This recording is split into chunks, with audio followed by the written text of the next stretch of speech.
بسم اللہ الرحمن الرحیم۔ السلام علیکم دوستو، آج ہم بات کریں گے الیکشن 2024 کی۔ الیکشن 2024 8 فروری بروز جمعرات کو ہونے جا رہا ہے۔ آپ نے اپنے ووٹ کا حق ضرور استعمال کرنا ہے، گھر سے نکلنا ہے، جا کر ووٹ ڈالنا ہے۔ اگر آپ ووٹ نہیں ڈالیں گے تو کل کو آپ نظام سے شکوہ نہیں کر سکتے۔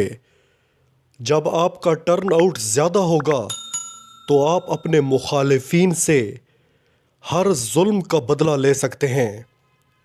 اسی لیے آپ اپنا ووٹ ضرور دیں۔ ہار اور جیت اللہ پر چھوڑ دیں، وہ اللہ کا کام ہے۔ آپ اپنا کام کریں، گھروں سے نکلیں، اپنی فیملیز کو ساتھ لے کر جائیں، رشتہ داروں دوستوں کو کہیں اور اپنے ووٹ کا پہرا دیں۔ یہ پاکستان کی تاریخ کا اور آپ کے مستقبل کا اہم ترین دن ہے۔ 2 سال سے لوگ اسی صاف شفاف الیکشن کے لیے مر رہے ہیں، مارے کھا رہے ہیں۔ اگر آپ اس دن بھی گھر بیٹھ گئے نا تو آپ ان لوگوں کے خون سے وفا نہیں کریں گے، بلکہ بہت بڑی غداری، بے وفائی کریں گے۔ اسی لیے ووٹ ضرور دیں۔ یہ آپ کے پاس بہت سنہری موقع ہے اپنے حساب کتاب چکانے کا۔ میں کسی کو یہ نہیں کہوں گا کہ جس کو میں ووٹ ڈالنا چاہتا ہوں آپ بھی اسی کو ووٹ دیں۔ آپ کی رائے اپنی رائے، آپ کے ضمیر کی آواز جو بھی ہو آپ اسی کو ووٹ دیں۔ لیکن ایک بات ضرور یاد رکھیں کہ پاکستان کی سیاست بدل چکی ہے۔ پہلے لوگ صرف اپنی ذات کے لیے، اپنے مفاد کے لیے ووٹ دیا کرتے تھے۔ وہ ایک محلے میں، علاقے میں جو بڑا کوئی ہوتا تھا اپنا وڈ وڈیرا، اس کے پیچھے کھڑے ہو جاتے تھے سارے کمی کمین، پھر اسی کے کہنے پر ووٹ ڈالتے تھے۔ لوگوں کی رائے، لوگوں کی آزادی ان سے چھین لی جاتی تھی، خرید لی جاتی تھی۔ لیکن اب یہ چیزیں ختم ہو چکی ہیں۔ آج پاکستان میں نوجوانوں کی تعداد سب سے زیادہ ہے۔ اب لوگ صرف اپنے ملک کے بارے میں سوچتے ہیں، اپنی گلی، اپنی سڑک کے بارے میں نہیں کہ میرے علاقے میں میٹرو بن جائے گی، میرے علاقے میں موٹر وے بن جائے گی۔ اب یہ نہیں سوچتے، اب ملک کی غیرت، خودداری کا سوچتے ہیں۔ میرے پاکستانیوں، میری ایک بات یاد رکھیں کہ آپ کا ایک بہت بڑا عالی شان گھر ہے، بنگلہ ہے، اس میں آپ کی 3-4 گاڑیاں کھڑی ہیں، بہت خوبصورت گھر ہے، قیمتی سامان پڑا ہوا ہے اس میں۔ لیکن اگر اس گھر میں غیرت نہیں ہے نا تو اس گھر کا کوئی فائدہ نہیں ہے۔ اور اگر آپ کی جھگی ہے، جھونپڑی ہے، کچا گھر ہے اور آپ کے اندر غیرت ہے نا تو وہ بہت بڑی چیز ہے۔ اقبال نے کہا تھا نا کہ غیرت ہے بڑی چیز جہان تگ و دو میں، پہناتی ہے درویش کو تاج سر دارا۔ ان 2 سالوں میں میرا نوجوان کلمہ لا الہ الا اللہ محمد رسول اللہ کا معنی سمجھ چکا ہے۔ اسے پتہ ہے کہ غیرت، خودداری ایک قوم کے لیے کتنی ضروری ہوتی ہے۔ میرا نوجوان آج کلیریکل مستریوں، ٹھیکیداروں کی سوچ سے آزاد ہو چکا ہے۔ وہ خود سڑکیں بنا لیں گے، وہ خود پل تعمیر کر لیں گے۔ انہیں غیرت تو دو، انہیں ایک قوم تو بناؤ۔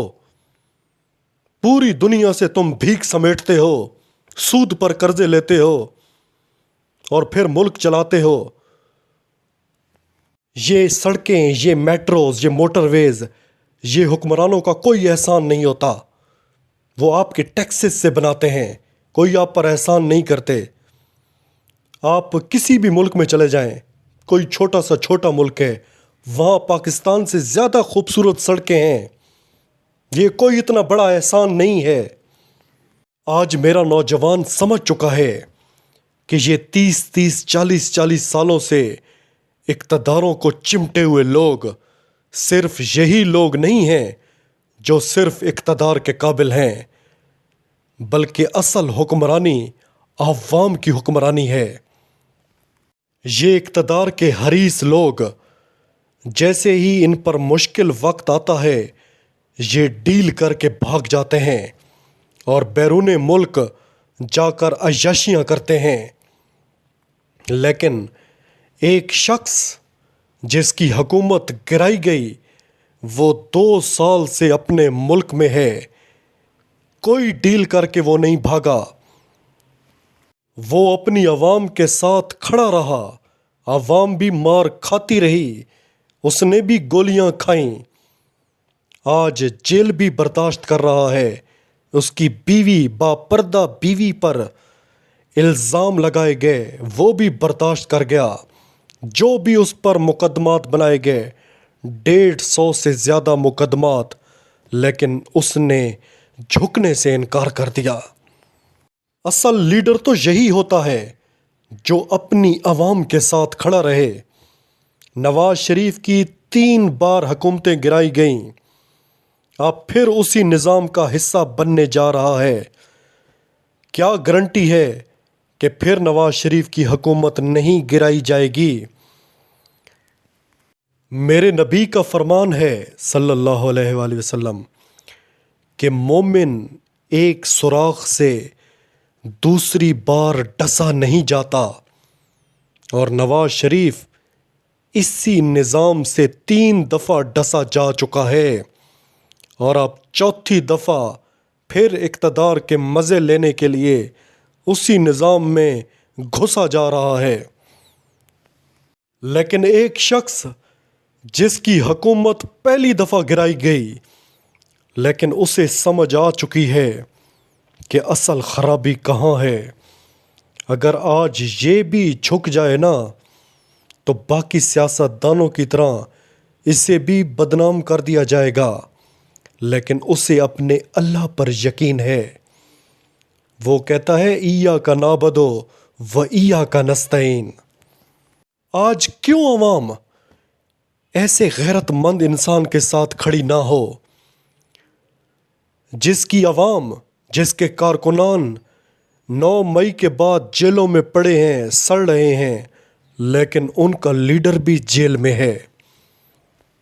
آج میرا نوجوان اس لیڈر کے ساتھ کھڑا کیوں نہ ہو جس نے ان کو بتایا کہ آپ غلام ہو اور میں آپ کو اس غلامی سے نجات دلانا چاہتا ہوں، ہم کوئی غلام نہیں ہیں۔ اس نے آپ کو غیرت اور خودداری کا سبق پڑھایا۔ دوستو، وہ شخص آپ کے لیے بہت بڑی قربانی دے چکا ہے، آپ کے لیے جان بھی دینا چاہتا ہے، آپ بھی اسے مایوس مت کریں اور 8 فروری کو نکلیں اور اپنا ووٹ ڈالیں تاکہ اس بربریت، اس طاغوتی قوتوں کو شکست دی جا سکے۔ اللہ حافظ۔